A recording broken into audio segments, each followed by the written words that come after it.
Jordi Évole, Salvados. Buenas tardes, Jordi. Buenas tardes, Antonio. Buenas tardes. Aquí estamos. Bueno, con Jorge Fernández, con Esperanza Aguirre. Antes que nada, Me he hecho militante del PP, es verdad. Bueno, la verdad es que no veo mucho bolivariano en tu programa, me preocupa.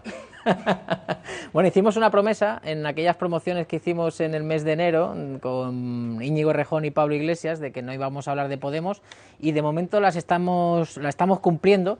Bueno, aunque Esperanza Aguirre se empeñó en hablar de Podemos, pero de momento las estamos cumpliendo, no trayendo a esos protagonistas, digamos, de Podemos, pero creo que en breve dejaremos de cumplir esas promesas. Lo siento mucho, Antonio. ¿Qué sensaciones con el ministro de Interior? La primera vez que estabas con el ministro, ¿no?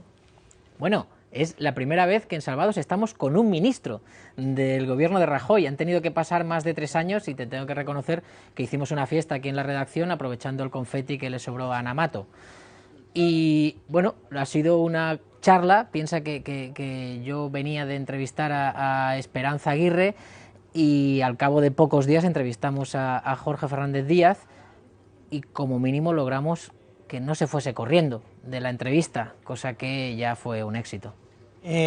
Cuando le preguntas por el pacto PP-PSOE, porque el programa también, ¿has estado en París, has estado en esas banlieues donde dicen que hay, digamos, un cierto cultivo del yihadismo?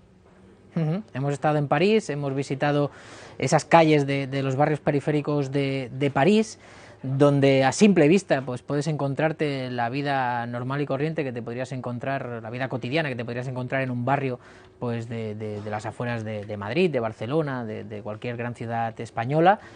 Pero sí que es verdad que hablando a veces con imanes, que hemos hablado con 2 imanes, hablando también con chavales que son musulmanes, que defienden, pues como no puede ser de otra manera, el hecho de formar parte de esa religión, pero sí que advierten de los peligros, del desarraigo a los que les ha sometido un poco el dejarles de la mano de Dios o de la mano de Alá, como dicen ellos, allí en esos barrios, pues ese desarraigo, ese no verse reflejados en los valores de la República, en esa igualdad, libertad, fraternidad, que es un lema que a ellos les queda lejísimos, pues todo eso puede ser que les haga sentirse atraídos por una realidad tan lejana como la que puede simbolizar el Daesh o Estado Islámico, y entonces sentirse muy seducidos por ese sentimiento colectivo que les puede provocar esa visión radicalizada del Islam. A ver, le preguntabas, por ejemplo, le preguntabas por ese pacto PP-PSOE contra el yihadismo. ¿Pero han hecho este plan, por ejemplo, o el pacto con el PSOE para hacerse la foto? ¿Usted qué cree, de verdad? Yo se lo tengo que preguntar. Bueno, pues por Dios. Mire, Naciones Unidas, el Consejo de Seguridad de Naciones Unidas, el pasado 24 de septiembre hizo un llamamiento a la comunidad internacional pidiendo que adaptáramos nuestros ordenamientos jurídicos a esa amenaza mundial que es la del terrorismo yihadista. Bueno, ¿tú le ves convencido de que puede ser eficaz ese pacto, aunque la mayoría de partidos políticos del Parlamento no se han apuntado a él, solo el PSOE y con polémica interna? Nosotros le pusimos durante la entrevista las declaraciones de un asesor, que fue alguien que trabajó codo con Jorge Fernández Díaz en el Ministerio del Interior, que ponía muy en entredicho ese pacto, que hablaba de que se había buscado la foto y que además había sacado del cajón ese plan antiyihadista que llevaba años en el cajón del ministro, y él decía que eso demuestra que no se está legislando en caliente, pero claro, es que han sacado ahora del cajón el plan, entonces igual sí que el plan estaba trabajado pero no se sacaba a la luz y se ha sacado más en caliente que nunca. No sé si él desde luego defiende que no se ha hecho ese pacto para hacerse una foto del líder de la oposición con el presidente del gobierno. Es su palabra, entonces tenemos que creerle. A ver, y polémica, las filtraciones de la UDEF, que en tan de los nervios ponen, por ejemplo, a Convergencia y Unión y al gobierno de la Generalitat, también polémico en el programa del domingo. Ha habido políticos catalanes que han dicho que usted estaba detrás de la filtración de esos informes de la UDEF a la prensa. Sí, ¿y? En fin, desde determinadas instancias catalanas, pues a mí se me ha acusado pues casi todo, ¿verdad? Pero bueno, ¿qué le vamos a hacer? ¿Cómo le viste en este asunto?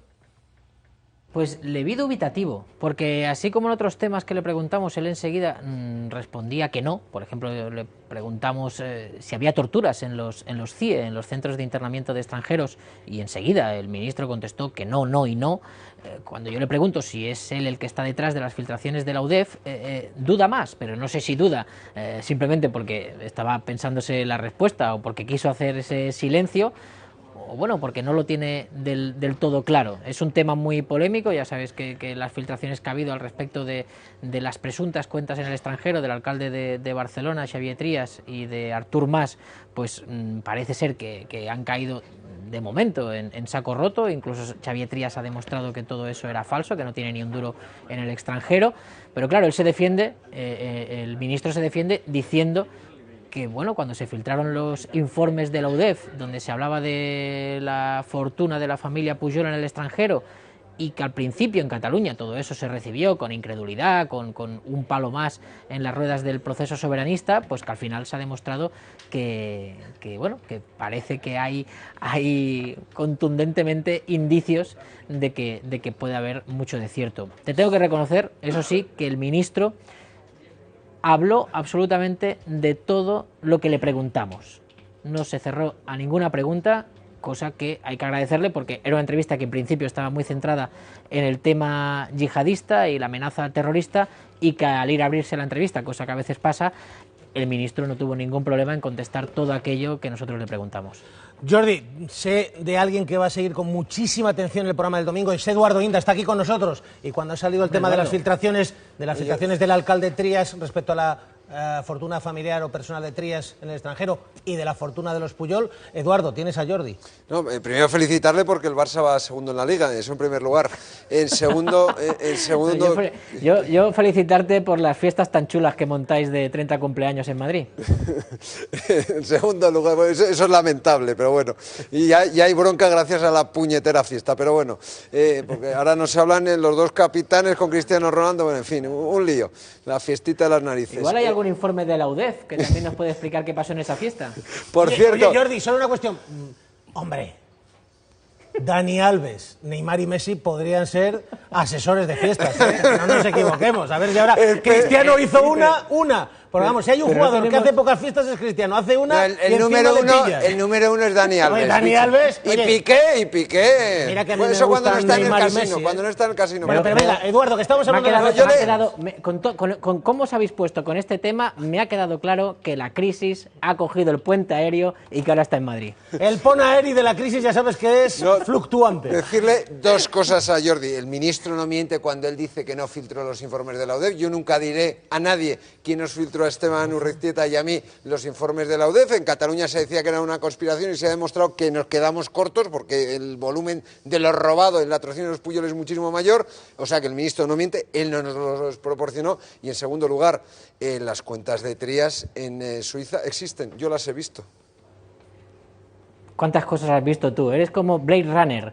Sí, pero acuérdate lo que decíais cuando publicamos los informes de la ODEF, lo que decíais en Cataluña, lo que decían algunos. Jordi, hay que reconocer una cosa. Eduardo dijo que había visto cosas de Urdangarín y las había visto. Y dijo que había visto cosas de los Pujol y las había visto. Y que había visto cosas de Bárcenas y las había visto.